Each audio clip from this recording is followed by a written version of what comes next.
Welcome to week 1 of the course Introduction to Ecosystem Restoration. My name is Tendro and I'm your facilitator for the English version of the course.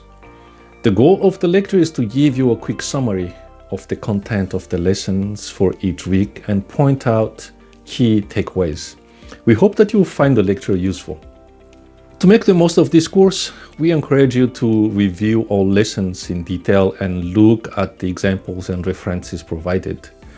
This will allow you to dive deeper into each topic and enhance your learning experience. Lesson 1 will set the stage for a deep dive into developing your own restoration plan or policy. It will outline the foundational concept that you will need to understand in order to begin your restoration journey. In the next 10 minutes, we will define ecosystem restoration and ecosystem services, the two concepts we will use throughout this course. We will outline the key approach to restorations. We will go over the principles and approaches of restoration. And finally, we will place restoration in the context of large-scale initiatives and agreements.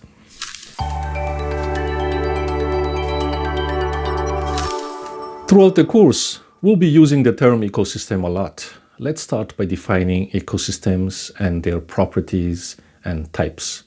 An ecosystem is a collection of biotic and abiotic components in the water bodies or on land in which the components interact to form complex food webs, nutrient cycles, and energy flows. Worldwide, there are at least 108 functional groups of ecosystems, which can be grouped into 5 realms: terrestrial, subterranean, freshwater, marine, and atmospheric. Although ecosystem types vary greatly, all ecosystems have 5 inherent properties. The first one, composition, the biological organisms and abiotic components that they contain. Second, structure. Structure is proportion of the different species and functional groups within an ecosystem. Function. Function is the exchange of matter and energy between abiotic and biotic components. Complexity, a wide variety of interactive processes, including how ecological structure and function interact at multiple scales. And finally, temporal change. Change is inherent characteristic of all ecosystems, even in the absence of anthropogenic degradations.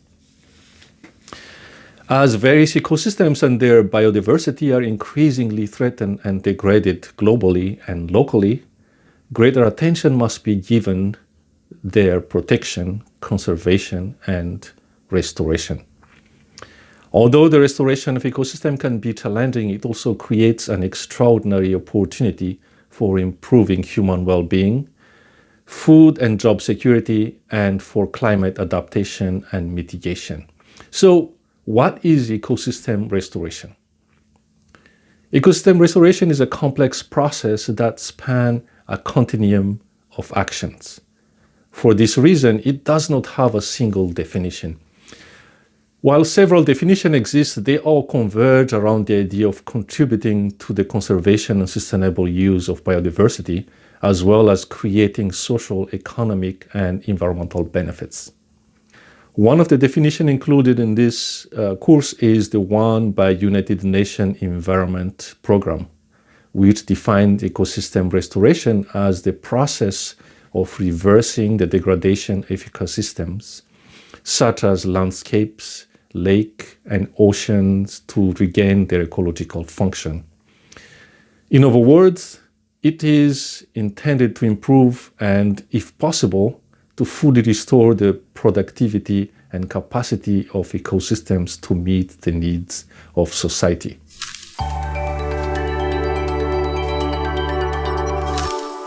Ecosystems provide a wide range of direct and indirect benefits to human well-being.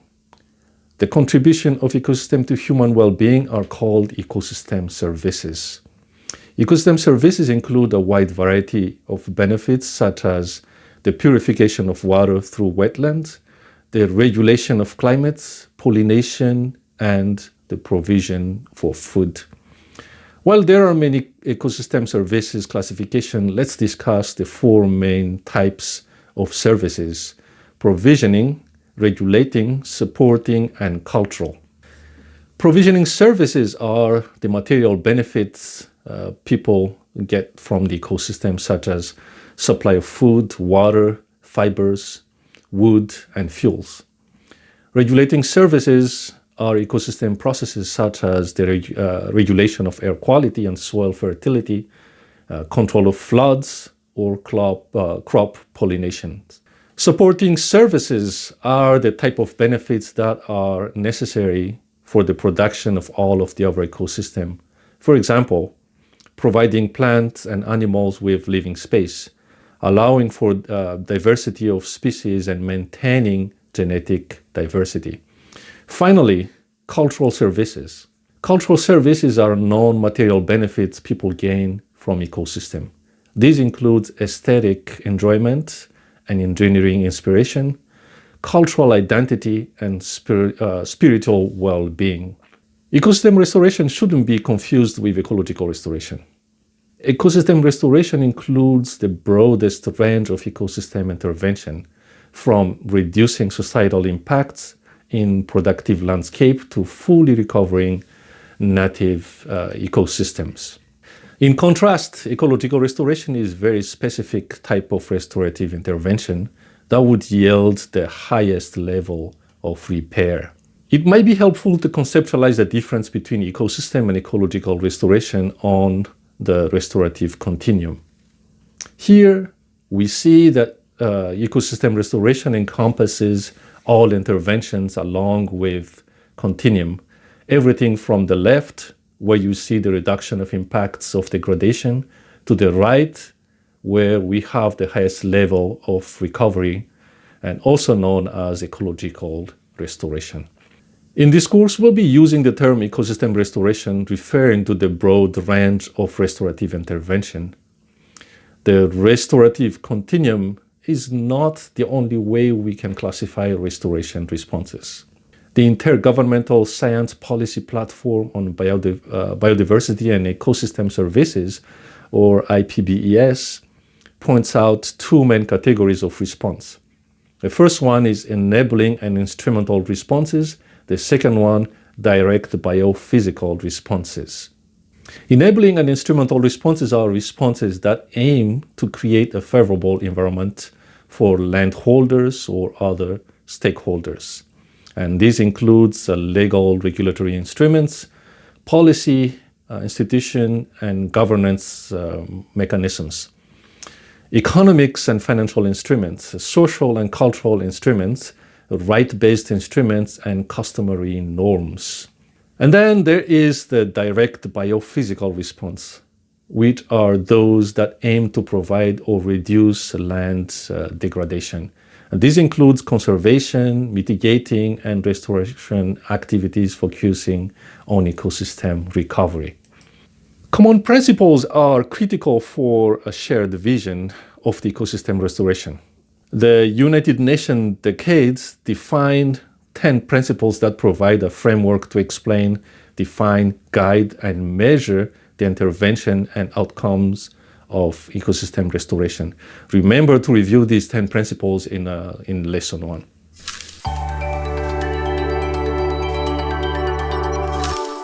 The International Committee has recognized the value of ecosystem restoration at different scales. There are several international agreements that promote a wide range of ecosystem management and a nature-based solution. First, we have the 3 Rio Conventions, which are legally binding conventions that were adopted at the 1992 Rio Earth Summit. The secretariats of these 3 conventions work together to ensure that land, climate, and biodiversity benefit from a joint approach to restore our balance with nature. So, how do each of these conventions promote ecosystem restoration? Let's look into this. The Convention on Biological Diversity, or CBD, creates obligation for countries to restore degraded land. In 2016, parties to the CBD adopted a short-term action plans on ecosystem restoration, or STAPER. This action plan was designed to support the development and implementation of ecosystem restoration strategies. Importantly, restoration will be prominently featured in the post-2020 Global Biodiversity Framework. The post-2020 GBF is a long-term strategic framework for capacity developments beyond 2020. And this framework is aligned with the 2030 Agenda for Sustainable Developments and the capacity development work for the Cartagena at the Nagoya and the Nagoya protocols. The United Nations Convention to Combat Desertification, or UNCCD, promotes land restoration and rehabilitation as part of the UNCCD strategic framework for 2018 to 2030. The UNCCD encourages countries to achieve land degradation neutrality, or LDN, which would mean a state of no net loss of healthy and productive land. In other words, this would mean that the amount of quantity of land resources necessary to support ecosystem services and functions remain stable or increase within the specified temporal and spatial scales and ecosystems. Under the United Nations Framework Convention on Climate Change, or the UNFCCC, restorative interventions are proposed to or promoted as part of nationally determined contribution, or NDCs, to the United Nations Framework Convention on Climate Change. NDCs are at the heart of Paris Agreements, and the achievements of these long-term goals. NDCs embody efforts by each country to reduce national emission and adapt to the impact of climate change. So, in addition to the three Rio Convention, there are also other international policy platforms that promotes restoration. This includes the United Nations Sustainable Development Goals, SDGs, the Bonn Challenge, and the Global Forest Goals and Targets. While most of the SDGs requires the recovery and conservation of ecosystem, two SDGs in particular are most relevant here because they call for restoration of marine and coastal ecosystem. That would be the goal number 14, and terrestrial ecosystem that have been degraded, the goal number 15. The Bonn Challenge is the largest and most diverse implementation of initiatives for large-scale restoration. And this global effort seeks to bring 150 million hectares of deforested and degraded land into restoration by the year 2020 and 350 million hectares by the year 2030. The United Nations Strategic Plan for Forests for 2030 provides a global framework for action at all levels to sustainably manage all types of forests and trees outside forests, and to halt deforestation and forest degradation. And this is a goal one sets out explicitly targets for forest restoration. Take enough time to learn more about these platforms in this week's lesson. You will find all information needed in this course room and references. It is important that you understand how your restoration project, policy, or plan fits into the global restoration agenda.